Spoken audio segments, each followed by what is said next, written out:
Hi, I'm Jay, escobarj.com.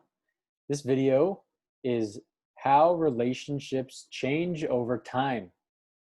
And today we're going to be talking about growing. And obviously, depending on what kind of relationship you have, you're either growing together or you're growing apart. But what you really want is you want to be growing as an individual first before you grow as a couple or with a partner. And some people will stay in loveless relationships because they either fear what they don't know, or they fear the unknown, or they fear that they can't get anything better. And most people stay in their comfort zone. And even if that means staying in a toxic or unhealthy relationship, just because a lot of people don't, maybe it's the best thing they've ever had and they don't know that there's a much better out there. So they stay in this fearful state that really clouds their judgment and clouds their perception of what a good, healthy relationship looks like. Now, on the flip side, there are relationships that are team oriented, that are both people are each other's cheerleaders and encourage each other to grow individually and challenge each other and set new goals and encourage each other to grow individually so that ultimately they can grow as a couple to new heights. And it brings me to a awesome quote that I like from Jim Rohn. He says, "I'll take care of me for you, and you take care of you for me." And what that really says is that, look, you need to be happy as an individual. Your happiness needs to come intrinsically instead of externally, meaning you shouldn't have to have somebody else to make you happy. You shouldn't have to have other materialistic things to make you happy. Your happiness should come from inside because you are an amazing person. And that's just the way it is. You are awesome. You are cool. Your life is a happy place, whether you have a partner or not. That is the place where you want to come from when you come to a relationship, because the purpose of all relationships, as Mr. Corey Wayne likes to put it, is purpose of all relationships is you go there to give. And if you go there to give, if you're constantly thinking about what it is you're trying to get out of relationships, you're coming from a fearful place. You're coming from what you need, what you're trying to get instead of what you're trying to give to the relationship. And just, it's a different mindset. And typically the relationships like that don't last because there's always one person who's just a kind of an energy vampire or a love vampire, if you will. And it's important to recognize that if you're not growing together in your core values, that's the key there, is you have to be growing in your core values. Or if you're moving in opposite directions, it might be a sign that the relationship has just run its course and is no longer healthy to either party.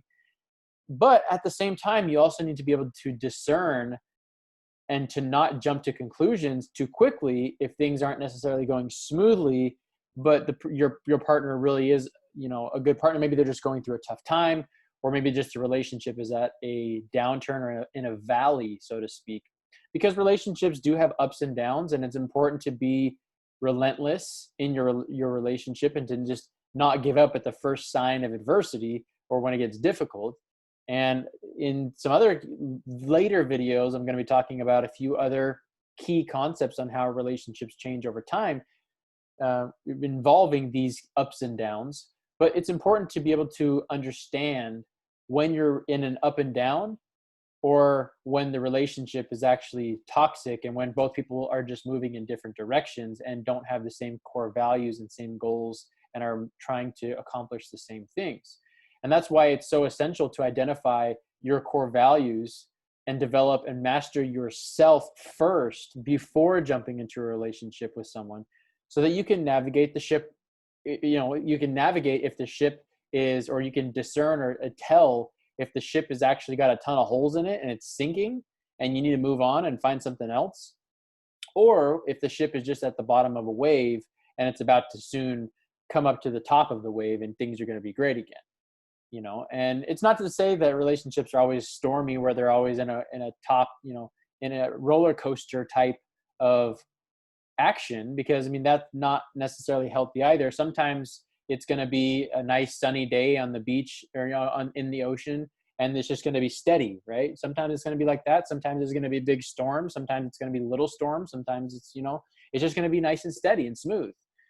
So it's important that's why it's so key to know and to master yourself beforehand, and to really have the mentality of, my life is great by myself. I don't need anybody else to feel happy, but I choose to give to this person because I genuinely want to give, and make this person see, do things that in my control to improve and bring value to this person's life.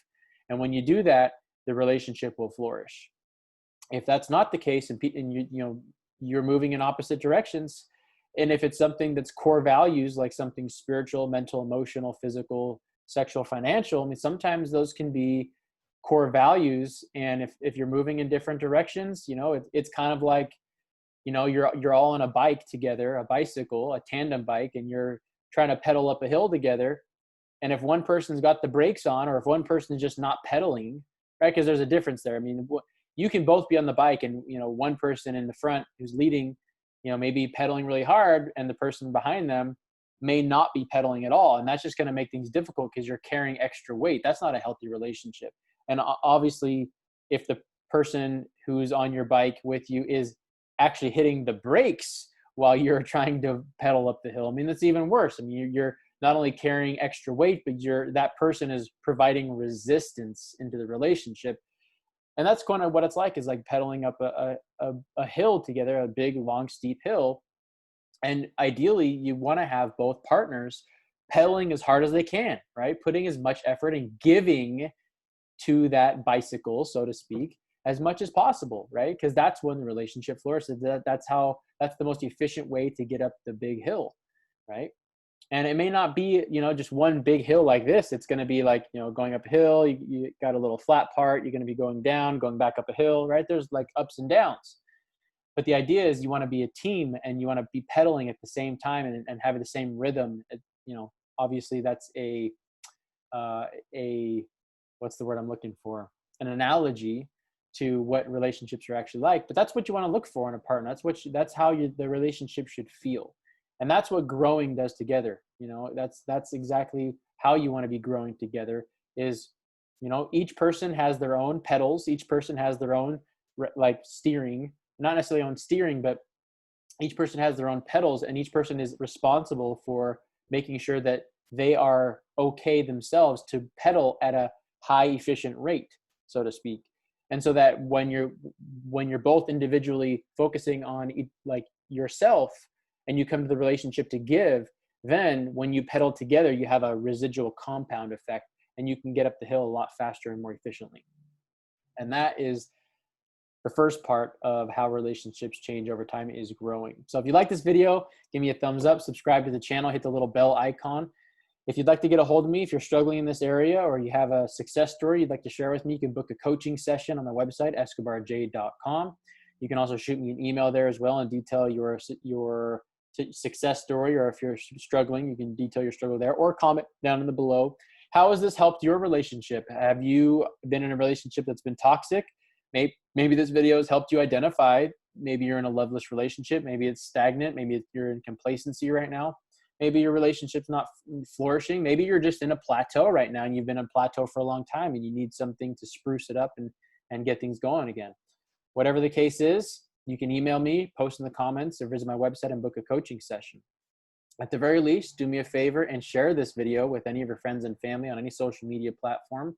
That is my purpose, is to help as many people as possible, as I possibly can, and get my message out to as many people as possible. So other than that, I hope you're always learning, always growing, and always pushing forward. And I will see you in the next video. Take care.